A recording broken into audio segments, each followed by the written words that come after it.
প্রতিদিন ঘটা করে হলুদ খামে চাকরি বিতরণ হচ্ছে রাজ্যের বিভিন্ন দপ্তরে। দেশব্যাপী সাড়া পড়ে গেছে ত্রিপুরা চাকরি প্রদানের অন্যতম সেরা রাজ্য। কিন্তু এই রাজ্যেই ঘটছে চাকরি কেলেঙ্কারির ঘটনা, তাও আবার শাসক দলের অন্তর্কোন্দলের ফলে। শাসক দল যেমন নির্বিকার, ঠিক তেমনি নির্বিকার শিক্ষা দপ্তরও। ঘটনা চরিলাম বিধানসভার অন্তর্গত PM3 উত্তর ব্রজপুর দ্বাদশ শ্রেণী বিদ্যালয়ের।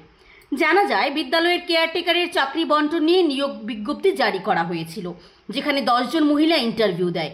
কিন্তু স্কুলের ইনচার্জের মদতে বাঁকা পথে সংশ্লিষ্ট ওয়ার্ডের বর্তমান মণ্ডল সভাপতি তাপস দাস তার ঘনিষ্ঠ 2 মহিলাকে সেই চাকরি প্রদান করেন।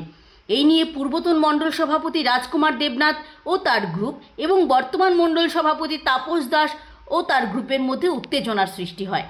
শুধু তাই নয়, যোগ্য প্রার্থীদের বঞ্চিত করে চাকরি বন্টন নিয়ে দুর্নীতির অভিযোগও ওঠে এলাকাবাসীর তরফ থেকে। ঘটনা এখানেই শেষ নয়।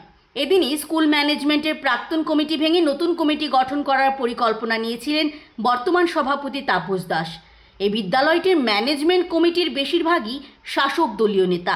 এর মধ্যে একজন আবার বিমল দেবনাথ, যার পরিবারের ছেলে মেয়ে কেউই এই বিদ্যালয়ে পড়ে না বা তার পরিবারের কেউই এই বিদ্যালয়ের সাথেও জড়িত নন।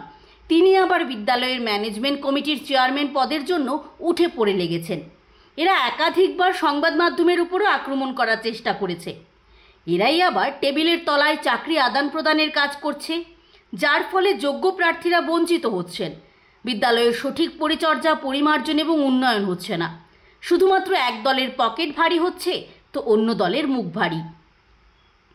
এখন প্রশ্ন হচ্ছে, যেখানে রাজ্যের শিক্ষামন্ত্রী খোদ রাজ্যের মুখ্যমন্ত্রী, সেখানে তার নাকের ডগায় এ ধরনের অপ্রীতিকর ঘটনা ঘটছে, তার কি কোনো খবর মুখ্যমন্ত্রীর কানে পৌঁছয়নি?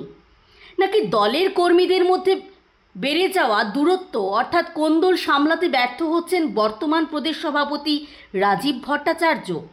কার দায়? কারণ এক্ষেত্রে একদিকে যেমন বিদ্যালয়ের ম্যানেজমেন্ট কমিটির বৈধতা জড়িয়ে রয়েছে, ঠিক অন্যদিকে শাসক দলের হস্তক্ষেপও জোরালোভাবে রয়েছে। এখন দেখার এর জল কত দূর গড়ায়, কারণ তাপস দাসের প্রদান করা কেয়ারটেকারের চাকরির বিরুদ্ধে আইনি পদক্ষেপ নেবেন রাজকুমার দেবনাথ এবং তার দল, এমনটাই খবর।